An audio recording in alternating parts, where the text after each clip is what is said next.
नमस्कार दोस्तों, OCN network में आपका स्वागत है। मैं हूं ओमकार चौधरी। बलूचिस्तान संभल नहीं रहा, सिंध संभल नहीं रहा, खैबर पख्तूनख्वा की यही हालत है, गिलगिट बाल्टिस्तान हो, पीओजेके हो, सब जगह हालात यही हैं। भूखमरी के हालात हैं। एक देश की तरह कभी वो डेवलप हुआ ही नहीं। एक नेशन की जो क्वालिटी होती हैं वो कहीं से भी किधर से भी पाकिस्तान के साथ दिखाई नहीं देती हैं। पूरी दुनिया में भीख का कटोरा लेकर के घूम रहे हैं, कोई उस कटोरे में कुछ डालने को तैयार नहीं है। चारों तरफ से दुत्कारे जा रहे हो। कहीं आपका नागरिक विदेश यात्रा करता है तो उनको थाम लिया जाता है। आधे आधे घंटे से लेकर के 2-2 घंटे तक उनके इंट्रोगेशन होते हैं वहां पर पाकिस्तानी पासपोर्ट को देख करके। और ख्वाब क्या है? टू नेशन थियरी की बात कर रहे हैं।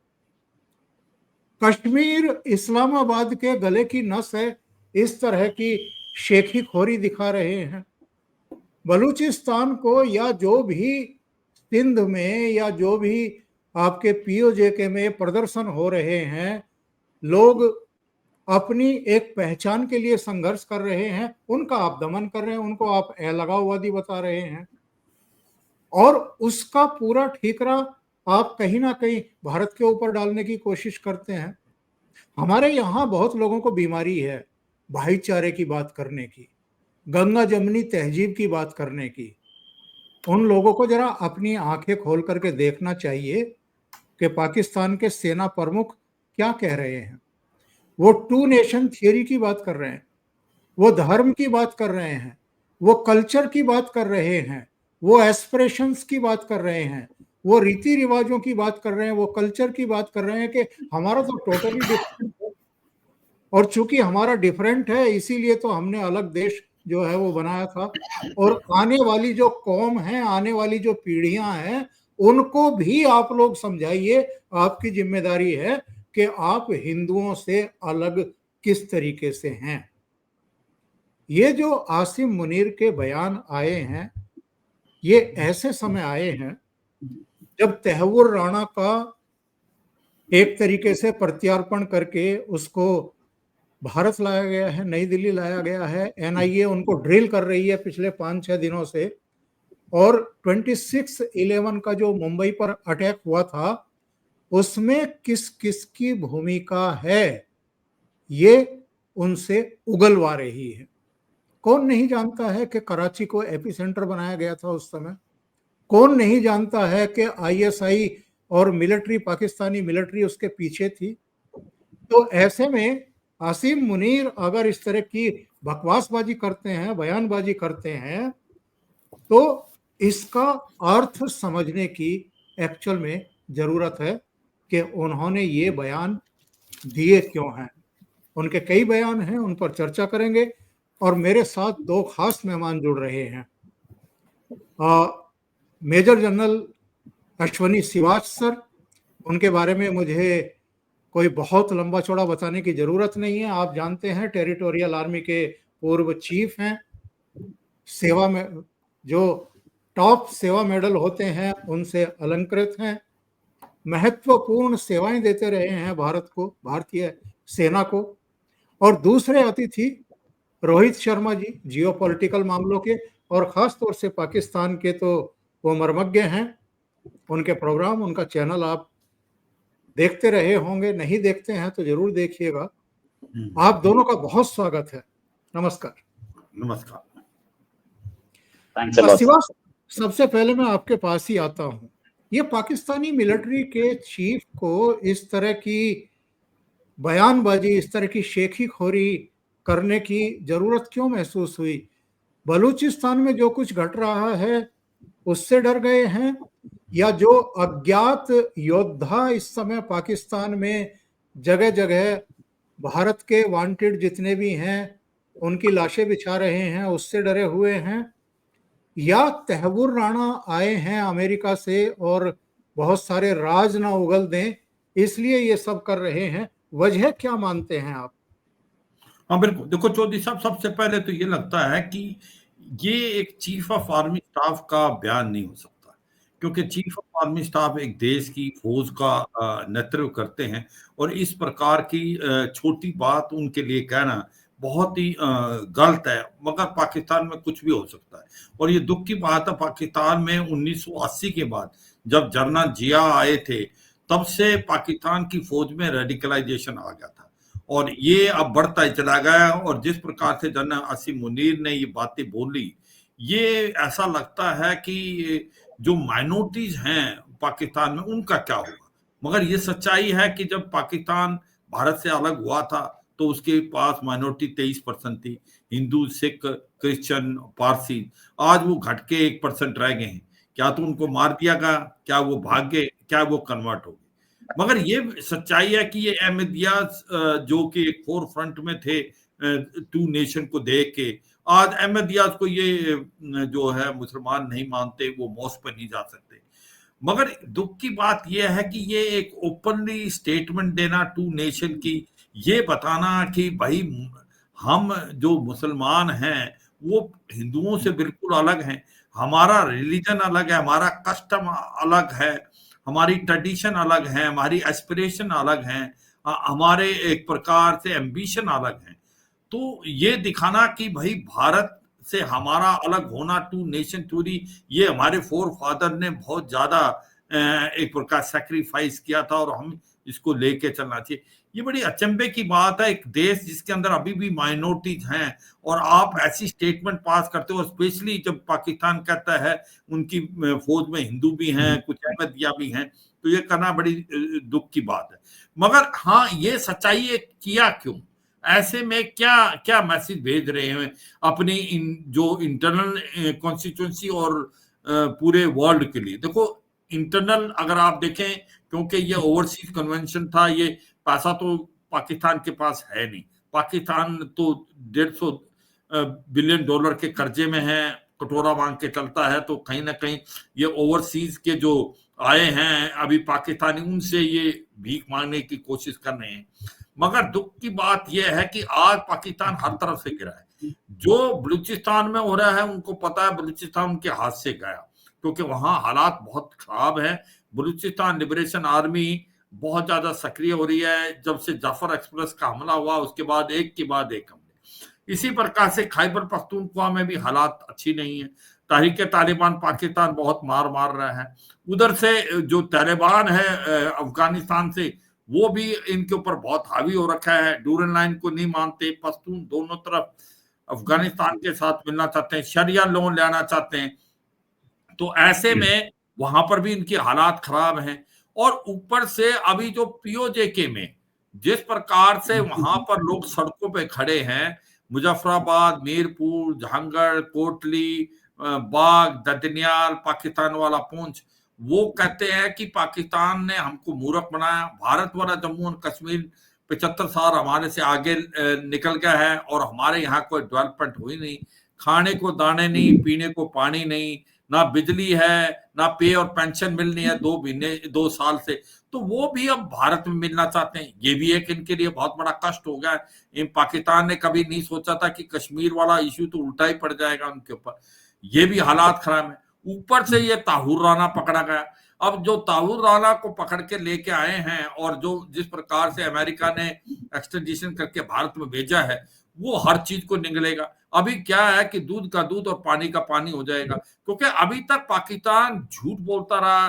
भारत ने 35 बार डोजियर भेजे, मगर उसने कोई एक्शन नहीं लिया। बार बार एक ही चीज रट लगाता था कि जो भी मुंबई में हुआ 26/11/2008 को, ये एक प्रकार नॉन स्टेट एक्टर ने किया। पाकिस्तान की आईएसआई और पाकिस्तान की आर्मी का इससे कोई लेना देना नहीं था। मगर अब ताहूर राना जिस प्रकार से ये सब कुछ देगा, बताएगा कि किस प्रकार से मेजर अखबार, जो कि वहां पर एक कंट्रोल रूम चला रहे थे कराची से, किस प्रकार से उसने ये ऑपरेशन को कंट्रोल किया, किस प्रकार से साजिद माजिद था, किस प्रकार से ये डेविड हेडले और ताहूर राणा को हिदायतें मिलती थी आईएसआई से, किस प्रकार से इनको पैसा मिला। तो ये सारी बातें जब भांडा फूटेगा तो पाकिस्तान को समझ नहीं आ रहा कि अब क्या होगा। तो ये हर चीज का है कि आज की तारीख में पाकिस्तान चारों तरफ से घिरा हुआ है, और ऐसे में ये जो जनरल आसिम मुनीर का ऐसा स्टेटमेंट देना, ये पाकिस्तान में ही दे सकते हैं, और किसी मुझे लगता नहीं कोई ऐसे देश में दे सकते हो जो कि अपनी माइनॉरिटी के अगेंस्ट इतना गलत बोलना। और सच्चाई यह है कि कहीं ना कहीं डाइवर्ट करने की कोशिश कर रहे हैं, पाकिस्तान में अपने जो लोगों को इकट्ठा करने की सोच रहे हैं। मगर ये भी याद रखना चाहिए, ये तहरीक तालिबान पाकिस्तान कोई और नहीं, मुसलमान ही है। ये जो बलूचिस्तान लिबरेशन आर्मी इनसे लड़ रही है वो भी मुसलमान है। और जिस प्रकार से अफगानिस्तान इनके अगेंस्ट हो रखा है तालिबान, जो कि तालिबान और टीटीपी एक ही सिक्के के दो पहलू, वो भी मुसलमान है। तो सच्चाई और शिवाज सर 1971 में टू नेशन थियरी की तो हवा निकल गई थी जब बांग्लादेश अलग हुआ था। बहुत अच्छी बात बोली आपने। सच्चाई ये है कि अगर ये यही कहते हैं कि मुसलमान अलग हैं, मुसलमान का धर्म अलग है, एम्बिशन अलग है, एस्पिरेशन अलग है, कल्चर है, कस्टम, वहां क्या हुआ था 1971 में जब उन्होंने कहा था, जनरल याह्या खान ने, इन बंगालियों की हम नस्ल चेंज कर देंगे। क्या वो पाकिस्तानी नहीं थे? क्या वो मुसलमान नहीं थे? तो सच्चाई ये है, पाकिस्तान का ये एक प्रकार ढिंढोरापन है और कुछ नहीं है। पाकिस्तान का असली वैल्यू सबको पता है, और पाकिस्तान के अंदर आज सिविल वार जैसी सच्चाई है कि सिचुएशन है। और मुझे लगता है कि ऐसी हालात में पाकिस्तान के चार टुकड़े हो सकते हैं। कहीं ना कहीं एक प्रकार से खैबर पख्तूनख्वा, बलूचिस्तान, सिंध और पंजाब, और पीओजे के और गिलगित पाकिस्तान भारत में मिलेंगे। और एक बड़ी सिंपल इसके अंदर ये भी बात थी चौधरी साहब, ये बार बार जम्मू कश्मीर के बारे में बोलते हैं जगलर वेन, भाई ये तो इलाका तुम्हारा था ही नहीं, ये तो भारत का हिस्सा था, इलीगली ऑक्यूपाइड था। ये बदकिस्मती है, हमने वापस नहीं लिया, मगर आज की तारीख में वो खुद हमसे मिलना चाहते हैं। तो वाकई चौधरी साहब हालात खराब हैं। तो अब तो मुझे लगता है कि पाकिस्तान को समझ नहीं आ रही, करें तो करें क्या। बहुत धन्यवाद आपके शुरुआती रिमार्क्स के लिए जनरल शिवाज सर। रोहित जी, मैं आपके पास आता हूँ। ये कह रहे हैं कि जम्मू कश्मीर जो है ये तो इस्लामाबाद के गले की नस है, और हम अभी भी जम्मू कश्मीर के लोगों के साथ हैं, उनका पूरा समर्थन करते हैं, उनके खोज का। वैसे तो भारत के विदेश मंत्रालय ने जवाब दे दिया है और ये कहा है कि जम्मू कश्मीर से आपको बस एग्जिट करना है, आपका यही काम है और कोई काम बचा नहीं है। लेकिन मैं आपसे ये पूछना चाहता हूँ, इनकी मेमोरी बहुत वीक है क्या? ये 65 को भूल गए, 71 को भूल गए, 98 को भूल गए, 99 को जब कारगिल हुआ था, किस तरीके से ये कह रहे हैं कि जी हम भारत की 13 लाख सेना से डरते नहीं है, और हम इन अलगाववादियों से क्या डरेंगे बलूचिस्तान के, और जो प्रदर्शन हो रहे हैं पीओजे में, हम तो भारतीय आर्मी से नहीं डरते। तो भारतीय आर्मी ने जो शपथ लगाई थी, 90,000 से ज्यादा सैनिकों ने जो घुटने टेक दिए थे पूर्वी पाकिस्तान में, जो भारत में अलग अलग जगहों पर रखे गए और बाद में शिमला समझौते के बाद वापस भेजे गए, भूल गए सब कुछ कि भारतीय सेना ने इनको क्या सबक सिखाया अतीत में और कितनी बार सिखाया? कोई नहीं भूला सर, कोई नहीं भूला। अगर भूले होते तो ये अभिनंदन को 3 महीने रखते। ये जो कांप गए थे और इनको पता था कि इंडियन आर्मी आ जाएगी, इन्होंने 24 घंटे में अभिनंदन को छोड़ दिया। इसीलिए छोड़ा। जब वे बोलते हैं ना टी इज फैंटास्टिक, मुझे बड़ी खुशी होती है कि इतनी चाय पिला दी कि खुद उसके बाद अली अमीन गंडापुर बोल रहे थे यार चाय कम पियो, चाय नहीं रह गई। तो फ्रैंकली स्पीकिंग पाकिस्तान की आर्मी, सर आप एक चीज, मैं तो कल की स्पीच सुन के हैरान था कि पाकिस्तानी आर्मी की तारीफ कर रहे हैं, बुराई कर रहे हैं। बोल रहे हैं बीएलए के, बलूचिस्तान लिबरेशन आर्मी के सिर्फ 1500 लोग हैं। कोई आर्मी चीफ ये बोल सकता है कि सिर्फ 1500 लोग हैं जिन्हें मैं 5 साल से टैकल नहीं कर पा रहे? भाई बोल दे, मैं मान लूंगा। आप तारीफ कर रहे हो, बुराई कर रहे हो, मुझे ये नहीं समझ में आ रहा।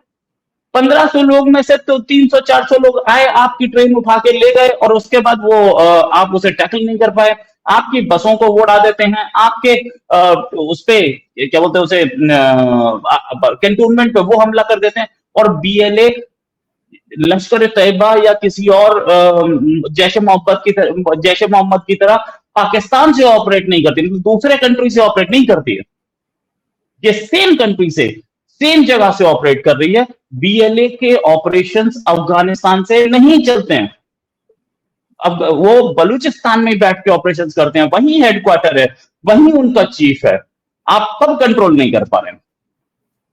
एक चीज और बोली कि अपनी नस्लों को आप कहानी सुनाना, एक तो आज पाकिस्तान जिस हालत में है, ये कहानी पिछली वाली जो नस्लें हैं उनको अगर पता चल जाए तो वो सिर पकड़ के रोए कि इसीलिए बनाया था हमने। आप मुसलमान को भी सड़क पे लटका देते हो, ठीक है, और मुसलमान का दुश्मन बना घूम रहा है पाकिस्तान में। मुसलमान जो है वो राशन की लाइन में लगा है, वहीं पे हार्ट अटैक से मर रहा है, पानी है नहीं, बिजली का बिल लोग गले में लटका के फांसी पे लटक रहे हैं, लोग कूद के सुसाइड कर रहे हैं क्योंकि बिजली का बिल नहीं दे पा रहे। क्या ये था? और आज से 50 साल बाद आप अपनी 4 नस्लों बाद को क्या सब बताओगे कि बेटा हमने वो जमाना देखा था जब एक मुसलमान जो है वो शिया टमाटर जो था उसको फेंक रहा था, वो राशन की लाइन में लगा था, पढ़ाई लिखाई थी नहीं और भूखे मरने की नौबत आ गई थी, और हमारे मिलिट्री के जनरल्स वो ओवरसीज जो है या अमेरिका में यूरोप में जाकर के फार्म हाउसेस खरीद रहे थे। आपके पास वो क्या है?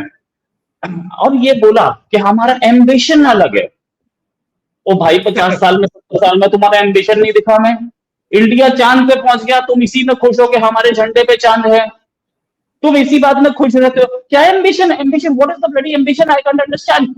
मैं मतलब बिल्कुल लिटरली जिस से बात हुई, हर आदमी चाहे पाकिस्तानी हो इंडियन हो, सब पेट पकड़ के हंस रहे थे कि यार ये आर्मी चीफ बोल सकता है। क्या एम्बिशन है? तुम इंडिया से अलग हुए, इंडिया के ऊपर कितना बड़ा एहसान किया आपने अलग होके, इतना बड़ा एहसान किया कि आप हमारे साथ होते तो शायद हमारे हाथ में भी कटोरा होता, आपके इतने कर्जों को कौन झेलता। इतना इस हालत में आपने इंडिया अपने आप को इस हालत में कर दिया, इंडिया पे इतना बड़ा एहसान किया, वरना हम एक 5th लार्जेस्ट इकोनॉमी और आप कटोला लेके 2 बिलियन $3 बिलियन $4 बिलियन, जिस पैसे को शायद इंडिया देखता ही नहीं है। इमीडिएटली प्राइम मिनिस्टर एक साइन से रिलीज कर देते हैं, इस पैसे को इतना पैसा लो, फटाफट तुम प्रोजेक्ट में लगा दो। उस पैसे को इंडिया के प्राइम मिनिस्टर कभी भी अपने डिस्क्रिप्शन, प्राइम मिनिस्टर नहीं सर, माफी चाहूंगा, इंडिया में 3 फंड्स होते हैं, एक कंटिजेंसी फंड, एक कंसोलिडेटेड फंड ऑफ इंडिया और एक पब्लिक अकाउंट्स फंड। 3 फंड है गवर्नमेंट ऑफ इंडिया के। कंसोलिडेटेड फंड से पूरी गवर्नमेंट ऑफ इंडिया की सैलरीज आती है, पूरा बजट का पैसा वहां से। कंटिजेंसी फंड जिसे बोलते हैं कि कभी बाढ़ आई, कभी अर्थक्वेक आया, कुछ तो इमरजेंसी में हम यूज करते हैं। एक साइन से फाइनेंस सेक्रेटरी वो पैसा निकाल सकते हैं। कितना है पता है सर आपको? 5 लाख करोड़, 8,000 करोड़ होता है $1 बिलियन।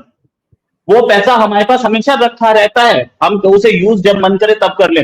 पाकिस्तान उस पैसे के लिए वहां पे धक्के खा रहा है, जिस पैसे को हम पूछते नहीं है, उस पैसे को हम कभी भी उतने के जितने के लिए आप खड़े हो ना IMF के बाहर, उतने के तो टॉयलेट बनवा दी हमने मोदी जी के पहले 3 साल के टेन्योर में। तो ये बोल रहे हैं, आई कुड नॉट अंडरस्टैंड कि हम बिल्कुल अलग है। आप अलग हो भाई, आप अलग हुए थे, और जितने यहाँ भाई अलग भाई छोड़ गए उन्हें भी ले जाते, हम स्वर्ग में रह रहे होते। आपने आज छोड़ दिए, ठीक है, मुर्शिदाबाद हो रहा है। आप अच्छा कहते हैं मुसलमान पे बड़ा जुल्म होता है पाकिस्तान इंडिया में, इसलिए हम अलग है। अरे यार, मुर्शिदाबाद से हिंदू पलायन कर रहा है इस समय कश्मीर के बाद पहली बार मैं देख रहा हूं कि कहीं से हिंदू को पलायन करना पड़े। कैराना ने भी किया, कैराना में भी हुआ। क्या पाकिस्तान में कोई सोच सकता है कि हिंदू की वजह से मुसलमान अपना घर छोड़ के चला जाए? और ये आरोप लग रहे हैं। आप पाकिस्तान खुश है, पाकिस्तान का आर्मी चीफ यही वही आर्मी चीफ है ना जो अभी 1.5-2 महीने पहले बोल रहा था कि जो भी इस्लाम के खिलाफ बोले उसके हाथ काट दो, पैर काट दो। आज ये क्योंकि ओवरसीज इसको पैसा चाहिए, इसको ओवरसीज से अमेरिका से पैसा चाहिए, अमेरिका से दोस्ती बनाना चाहता है। अभी अमेरिका का एक डेलीगेशन आया था, उसको पाकिस्तान ऑक्युपाइड कश्मीर लेके गए थे। इसकी टोन चेंज हो रही है। हमारी एस्पिरेशंस अलग हैं। और इसी इसी उसमें इसने बोला कि कॉन्स्टिट्यूशन जो है वो कॉन्स्टिट्यूशन के अंदर सारे इदारे चलने चाहिए। आपको पता है सर, हैरानी होगी आपको सुन के, आपका इतना लंबा एक्सपीरियंस है, मुझसे ज्यादा लंबा एक्सपीरियंस है जर्नलिज्म में, और शिवाज सर का मुझसे ज्यादा लंबा एक्सपीरियंस है। इस ही फंक्शन में पाकिस्तान के प्राइम मिनिस्टर भी बोले थे, ये खबर ही नहीं है किसी के पास, क्योंकि वो बोले थे, सबको पता है कि मालिक कौन है, उसी की स्पीच पे बात हो रही है, प्राइम मिनिस्टर की स्पीच को जानता ही नहीं क्या होती। असलियत हमारे यहाँ प्राइम मिनिस्टर और आर्मी चीफ दोनों बोले ना तो प्राइम मिनिस्टर की स्पीच पहले दिखाई जाती है, रियलिटी ये है सर। बिल्कुल सही बात आपने कही है रोहित जी। श्रीवास्तव, पाकिस्तान की सेना इतनी ही अगर बहादुर है तो खैबर पख्तूनख्वा में उसके साथ क्या हो रहा है, बलूचिस्तान में उसके साथ क्या हो रहा है, 65 में क्या हुआ था, 71 में क्या हुआ था, 98 में क्या, 99 में क्या हुआ था, और अब सीधी लड़ाई लड़ने के बजाय वो ये जो आतंकवादी और उनके सरगनाओं को पाल रही है, आतंकवादियों को ट्रेनिंग देकर के हिंदुस्तान में लहूलुहान कराती रही है। अगर इतनी डरपोक पाकिस्तानी आर्मी ना होती तो आतंकवादियों को सामने क्यों करती, खुद आकर के लड़ती ना। हाँ बिल्कुल, देखो सच्चाई है चौधरी साहब, पाकिस्तान की प्रॉब्लम ही पाकिस्तान की फौज है। वो कहते हैं हर देश के पास आर्मी है, पर पाकिस्तान में आर्मी के पास देश है। और अनफॉर्चुनेटली पाकिस्तान की जो असली पावर है वो रावलपिंडी से जाती है, ना कि इस्लामाबाद से। और ये सच्चाई है कि पाकिस्तान की प्रॉब्लम क्या है। वो कहते हैं, पाकिस्तान में कहावत है, पाकिस्तान की आर्मी आज तक कोई इलेक्शन हारी नहीं और कोई जंग जीती नहीं। और ये सच्चाई है कि पाकिस्तान की फौज ने एक प्रकार पाकिस्तान को दीमक की तरह खा लिया है। ये 77 साल में आधी बार तो इन्होंने डायरेक्ट रूल किया है, आधी बार उसने इनडायरेक्ट रूल किया है। अब इनको ट्रिक समझ आ गई है, enjoy all authority without responsibility. एक मुखड़ा रखते हैं सिविल गवर्नमेंट का, पर असली पावर इनके हाथ में होती है। देखो पाकिस्तान का जो साइज है भारत से 1/7 है, उसकी पॉपुलेशन भारत से 1/8 है, उसकी जो इकोनॉमी भारत से 14% है, और मगर फिर भी उसके पास 80% फौज है। क्योंकि एक इन्होंने इमेजिनरी थ्रेट क्रिएट कर रखी है, अपने लोगों को डरा रखा है कि अगर हमारे पास बड़ी फौज हुई तो भारत हमला करके हमको खा जाएगा। आज तक भारत ने कभी हमला किसी देश पे नहीं किया।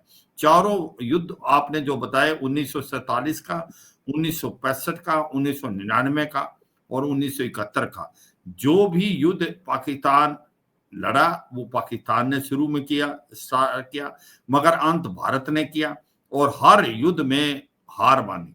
71 में पाकिस्तान के 2 टुकड़े हो गए, 93,000 के करीब जो इनके जवान थे उन्होंने हथियार डाले। तो पाकिस्तान की हालात जो हैं वो खराब है। पाकिस्तान एक ही चीज जानता है, वो जानता है, इसने एक चीज सीखी है 77 साल में, वो आतंकवाद। आतंकवाद का ये गढ़ बन गया है, नर्सरी बन गया है। और जिस प्रकार से इसने जम्मू और कश्मीर में एक पॉलिसी बना लिया, ब्लीड इंडिया विद 1000 कट्स, कि भाई हम जो हैं एक प्रकार से आतंकवाद का साथ ही छोड़ेंगे। तभी तो हिलेरी क्लिंटन जब आई थी 2013 में as a secretary of state, तो उसने कहा था, पाकिस्तान को अगवा किया था कि अगर आप अपने घर में सांप पालेंगे और आप सोचेंगे कि आपके पड़ोसी को डसेगा, एक दिन आपको डसेगा। तो ये जो तहरीक तालिबान पाकिस्तान, ये आसमान से नहीं गिरा, ये पाकिस्तान की खुद की क्रिएशन है। ये पाकिस्तान बार बार बोलता है कि हम भी विक्टिम है टेररिज्म के। भाई टेररिज्म पैदा किसने किया? ये तो आपने किया था। अब ये बलूचिस्तान लिबरेशन आर्मी की जो बात करते हैं कि 1500 हैं और हम इनको अभी भारत की फौज हमारे को नहीं हरा पाई, तो आप क्या, पाकिस्तान को समझ आना चाहिए आज ये 1500 भी जो BLA के लड़ाकू हैं, जो फ्रीडम फाइटर हैं, उन्होंने इनको नाक में दम दे रखा है। पहली बार ऐसा हुआ वर्ल्ड में जहां पर एक ट्रेन को हाईजैक कर दिया हो। तो पाकिस्तान को समझ आना चाहिए कि बलूचिस्तान तो उनके हाथ से गया, और यही तहरीक तालिबान पाकिस्तान जो इनको मार रहा है, खैबर पख्तूनख्वा में इनको समझ नहीं आ रहा। और जिस अफगानिस्तान में तालिबान इन्होंने 15 अगस्त 2021 में एक खुशी का मुजाहरा किया था, जब हक्कानी ग्रुप आ गया और तालिबान आ गया था अफगानिस्तान में, कि अब हमको स्ट्रेटेजिक डेप्थ मिलेगी, मगर भारत को पता था कि 6 महीने में ही इनकी लड़ाई होगी, क्योंकि इनके बीच के अंदर एक प्रकार डिफरेंसेस बहुत हैं और फोर्ट लाइंस हैं, स्पेशली ड्यूरन लाइन को नहीं मानते तालिबान। दोनों तरफ जो पश्तून है वो अफगानिस्तान के मिलना चाहते हैं, वो शरिया लॉ लाना चाहते हैं। तो सच्चाई यह है, पाकिस्तान आज जकड़ा हुआ है अपनी प्रॉब्लमों से। आज पॉलिटिकल इंस्टेबिलिटी, इकोनॉमिक क्राइसिस, आतंकवाद का बढ़ना, और जिस प्रकार से जनरल आसिम मुनीर ने अपने ओवरसीज कन्वेंशन को भाषण दिया, ऐसा लगता है कोई मुल्ला मस्जिद के अंदर भाषण देता है। जिस प्रकार से मतलब ऐसा नहीं लगता, क्योंकि किसी देश का भी चीफ हो तो वो एक चीज तो हरदम रखेगा कि अपने जवानों के लिए अगर उसने बात करनी है तो वो, जैसे भारत में हम ये कहते हैं मंदिर, मस्जिद, गुरुद्वारा और चर्च एक ही छत के नीचे होती है, क्योंकि सबको पता है भारत की फौज हो या और कोई फौज हो, उसके अंदर हर धर्म के होते हैं, वो साथ लेके लड़ना है। भारत तभी आज हर युद्ध जीतता रहा है क्योंकि हमारा हर सैनिक वो भारतीय है, उसका रिलीजन नहीं माना जाता। मगर पाकिस्तान में unfortunately religion is supreme, constitution is not supreme. मगर आज वाकई पाकिस्तान की बुरी हालत है। मुझे लगता नहीं चौधरी साहब ये अब बच पाएगा। पाकिस्तान एक सिविल वार की तरफ जा रहा है। जिस देश की फौज इकोनॉमी के अंदर आ जाए, फौजी फाउंडेशन है जो कि कहते सीमेंट से लेके कोलगेट तक, रियल एस्टेट से लेके बैंक, वहां पर पाकिस्तान की फौज काम करती है और वो टैक्स के दायरे में नहीं, उस देश का क्या हाल होगा। ये सच्चाई है कि दुख की बात यह है, ये हमारे पड़ोसी हैं, पर पड़ोसी होने के अलावा आज हमें यही डर रहता कि किस प्रकार से पाकिस्तान आज टेररिज्म का हब सेंटर बन गया है और वो बाज आने वाला नहीं। आप कुछ भी कर लें। अच्छा एक काम किया आसिम मुनीर ने, भारत के उन लोगों की आंखें खोल दी जो ये बात करते हैं कि भाई पाकिस्तान के साथ अमन शांति करें, भाई आशा की एक, वो कहते हैं आशा का एक प्रकार पैगाम लेके जाएं। ये पाकिस्तान बदलने वाला नहीं है। आज आसिम मुनीर ने बता दिया कि पाकिस्तान क्या सोच विचार का पाकिस्तान है, भारत के लिए वो कैसा सोचता है, हिंदूज के बारे में कैसा सोचते हैं। ये बड़ी दुख की बात है, मगर पाकिस्तान तो कुछ भी सोच सकता है। वो अहमदिया जो इनके लिए लड़े थे, मरे थे कि वो एक सेपरेट पाकिस्तान हो, जैसे ही पाकिस्तान में गए सबसे पहले उनको नॉन मुस्लिम डिक्लेयर किया और आज की तारीख में वो कोई भी जो मस्जिद है मुसलमानों की उसमें नहीं जा सकते। तो वाकई मैं यही कहूंगा चौधरी साहब, जो इनका अंत आ गया है पाकिस्तान का, और अंत अपने हाथों से आया। उन्होंने जैसा उन्होंने बोया था वैसा उन्होंने पाया। कहता बोया पेड़ बबूल का तो आम कहां से हो। चौधरी साहब श्रीवास्तव, एक टिप्पणी मैं आपकी और चाहूंगा इस विषय पर। ये जो वहां के सेना प्रमुख ने कहा कि साहब भारत हमारे यहाँ घुस करके हमारे लोगों को मार रहा है या मरवा रहा है, ये जो अननोन गनमैन की बात होती रही है उसकी तरफ उनका इशारा रहा होगा। इतने कमजोर हैं वहां के सुरक्षा बल, वहां की खुफिया एजेंसी और वहां की सेना कि कोई भी आता है अननोन गनमैन और जो भारत के वांछित आतंकवादी हैं उनको निपटा देता है और ये लोग हाथ पर हाथ रख करके बैठे रहते हैं। देखो, ये तो चौधरी साहब अलकायदा ने भी बोला है कि ये सच्चाई है कि ये पाकिस्तान की जो आईएसआई है वही इनको मरवा रही है, क्योंकि पाकिस्तान की जो फौज समझती है कि अब इन्होंने यूटिलिटी खत्म होगी, अब ये हमारे लिए बोझ बन गए और कहीं ये पकड़े गए भारत से तो भारत इनसे सब कुछ उगलवा देगा। तो ये जो भी कुछ हो रहा है ये पाकिस्तान की आईएसआई करा रही। एक चीज बताओ, 26 आतंकवादियों को लास्ट 1.5-2 साल में मारा गया। वही एक प्रकार से सिस्टम है, मोटरसाइकिल में आते हैं, मारते हैं और गायब हो जाते हैं कि भाई वो भूत है, वो आपके देश में है, आपने आज तक एक बंदे को नहीं पकड़ा। पकड़ेंगे कैसे, वो तो आईएसआई करवा रही है। और ये जो हाफिज सईद और मसूद अजहर को छुपा रखा है, एक दिन दूर नहीं जिस दिन डिक्लेयर कर देंगे ये भी मर गए।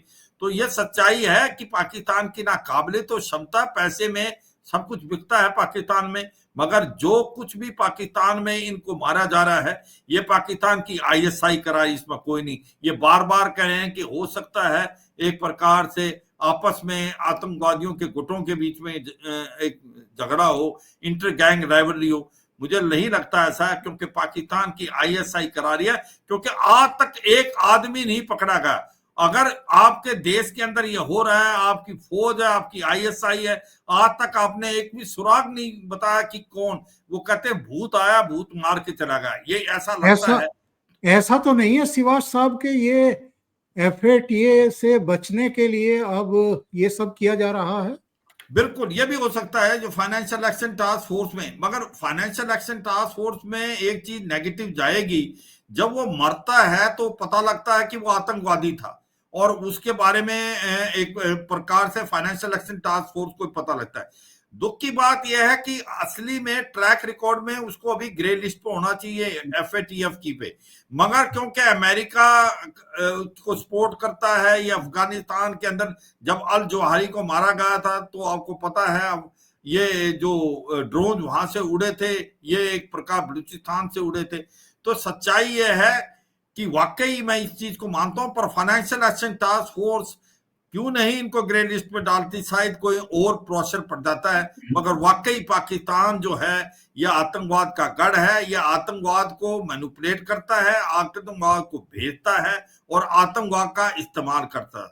चौधरी साहब, बिल्कुल सही बात आपने कही है शिवाज सर। आखिरी सवाल रोहित शर्मा जी आपसे, ये हमारे यहाँ बहुत सारे लोगों को बीमारी है भाईचारे की बात करने की, गंगा जमनी तहजीब की बात करने की। असीम मुनीर ने जो कहा है, टू नेशन थ्योरी याद दिलाई 47 वाली, 2025 में याद दिला रहे हैं, अंतर बता रहे हैं हिंदुओं में और मुसलमानों में।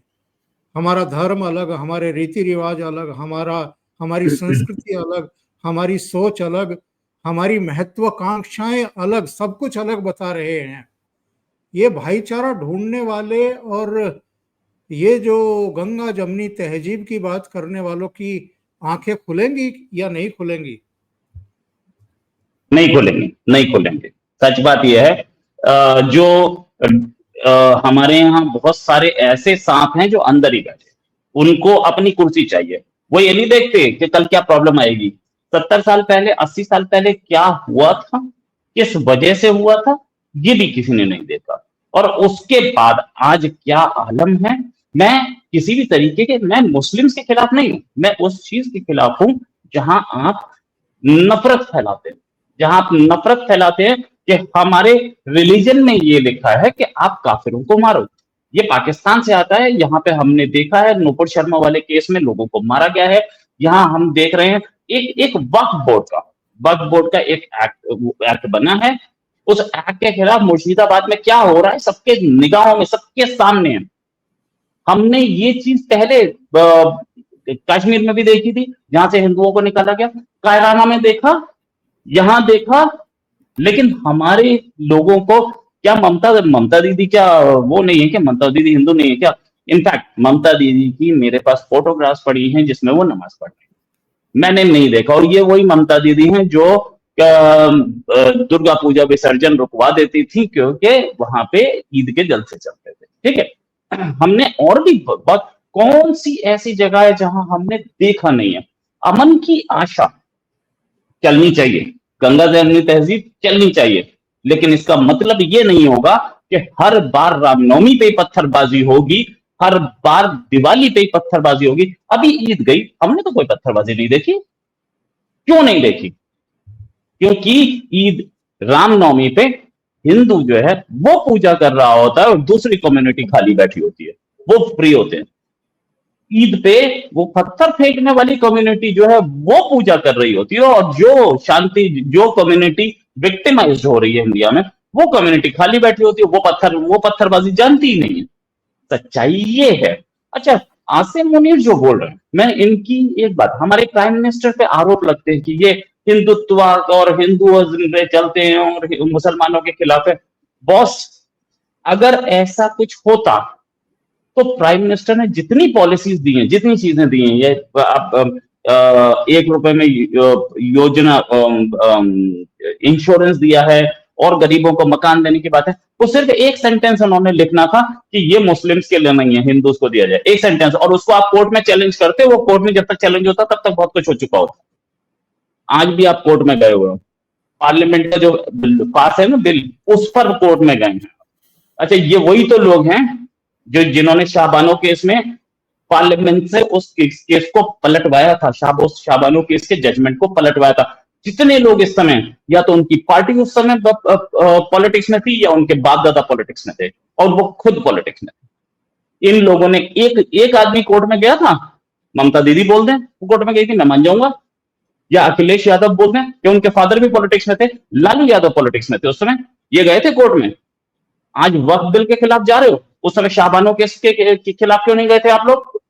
ये लोग, इन्होंने किसी इंस्टीट्यूशन को इंस्टीट्यूशन नहीं रहने दिया। अगर जजमेंट सुप्रीम कोर्ट का उस समय ऑनरेबल था तो भाई साहब उसको मानना चाहिए था। आपने उसको पार्लियामेंट से चेंज कराया, शाहबानो केस को। शाहबानो केस ही नहीं, मैं 10 बता सकता हूं। लेकिन सच ये है कि यहां पे उड़ाए जा रहे हैं।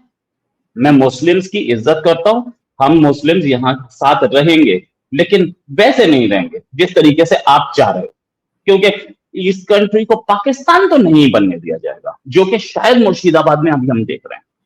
इसमें हम योगी जी हैं, सबके सामने हैं, खुले में करते हैं, जो पत्थरबाजी कर जाए एक बार, उसका घर बुलडोजर से उड़ा दिया जाता है, और उसके खिलाफ आप कोर्ट में जाइए तो कोर्ट में एविडेंस आपके पास होता नहीं। बोलते हैं कि हम डॉक्यूमेंट नहीं दिखाएंगे। यार वही डॉक्यूमेंट तो आप कोर्ट में वही डॉक्यूमेंट तो आप कॉलेज में एडमिशन लेने के लिए दे रहे हो ना, वही डॉक्यूमेंट आप पब्लिक स्कीम्स लेने के लिए दे रहे हो ना, तो वो डॉक्यूमेंट दिखाते क्यों नहीं? ये है हमारी गंगा जमनी तहजीब, ये। और इस गंगा जमनी तहजीब को आसिम मुनीर ने जो बोला है कि हम इनसे अलग हैं, वो क्यों बोला उस आदमी ने इसलिए बोला कि वो इंडियन मुस्लिम्स को भड़का रहा है। वो अपने आप को तो बता ही रहा है, वो ये दिखा रहा है कि हमारी जो टू नेशन थ्योरी थी, आज जो मैं बैठ करके फार्म हाउसेस खरीद रहा हूं, मेरी बेटियां डिप्लोमेटिक पासपोर्ट पे घूम रही है, क्यों? क्योंकि पाकिस्तान है। और अगर पाकिस्तान नहीं होता तो वो भी एक मेजर जनरल होता इंडियन आर्मी में, लेफ्टिनेंट जनरल होता, कर्नल। इसकी आपने कभी इंग्लिश सुनी है? हमारी फौज का सिपाही इससे बेहतर, जवान इससे बेहतर अंग्रेजी बोलता है। पता नहीं कैसे आर्मी चीफ बन गया। खैर एनीवेज, जो ये स्पीचेस देता है मुझे इसकी नहीं पता, लेकिन हाँ एक बात तो है, आसिम मुनीर जिस रास्ते पे चल रहा है, हाफिज कुरान है ये आदमी, तो ये कुरान में से बहुत कुछ बोलता है, और वो चीज पब्लिक को बहुत पसंद आती है। सड़कों पे लोगों की लिंचिंग हो रही है, लेकिन आर्मी चीफ बोल रहा है कि और लोगों को मारो जो इस्लाम के खिलाफ बोलें। इंडियन आर्मी चीफ क्यों नहीं बोलते हैं कि जो आदमी के भगवान राम के खिलाफ बोले सो गोली मार दो? इंडियन आर्मी चीफ तो नहीं बोलते। Frankly speaking, India secular country है और हमारे सेक्युलर क्रेडेंशियल्स पे हमें फक्र है, लेकिन हमें फक्र इस चीज पे भी है कि जो इन सेक्युलर क्रेडेंशियल्स को तोड़ने की कोशिश करेगा उसका बुलडोजर से घर उड़ा दिया जाएगा। सेक्युलरिज्म ये नहीं होती कि पूरा कंट्री मुसलमानों के सर्विस को दे दिया जाए। सेक्युलरिज्म ये नहीं होती जो मनमोहन सिंह जी ने बोला था कि पहला हक मुसलमानों का है रिसोर्सेज पे। नो, सबका है, सब एग्जाम दो, पास करो, आपको नौकरी मिलेगी। ऐसा कभी नहीं हुआ इंडिया में आज तक। ये हमारे साथ टेरिटोरियल आर्मी के फॉर्मर चीफ बैठे, कि कोई लड़का आया हो जो मुसलमान हो और इन्होंने मना कर दिया हो कि तू आर्मी नहीं ज्वाइन कर सकता। बिल्कुल सही बात है। और एक बात रोहित शर्मा जी ने कही है कि शोभा यात्राओं पर, रामनवमी पर, हनुमान जयंती पर, दुर्गा पंडालों पर हमले होते हैं, पत्थरबाजी होती है, लेकिन इनकी ईद मनी, ईदगाहों में भी गए, मस्जिदों में भी गए, कहीं कोई पथराव नहीं। और एक और बात कह करके अपनी बात खत्म करता हूं, ये है सनातनी और ये हैं हिंदू। 15-20 लाख की आबादी का शहर है प्रयागराज, जहां पर 66 करोड़ लोग 45 दिन में पहुंचे, गंगा में आस्था की पावन डुबकी लगाई, और कहीं जाम नहीं, कहीं प्रदर्शन नहीं, कहीं रेप नहीं, कहीं अपहरण नहीं, कहीं पत्थरबाजी नहीं, कहीं कोई क्राइम नहीं, और सकुशल अपने अपने गंतव्यों को लौट गए। 66 करोड़ आबादी यानी भारत की आधी आबादी प्रयागराज गई 1.5 महीने में, और कहीं कोई बवाल नहीं, कहीं कोई बलवा नहीं, कहीं कोई दंगा नहीं, कहीं कोई प्रदर्शन नहीं। आप दोनों जुड़े और बहुत महत्वपूर्ण मुद्दे पर आप लोगों ने डिस्कशन किया है। बहुत बहुत धन्यवाद, दिल की गहराइयों से बहुत शुक्रिया आप लोगों का। थैंक नमस्कार। यू।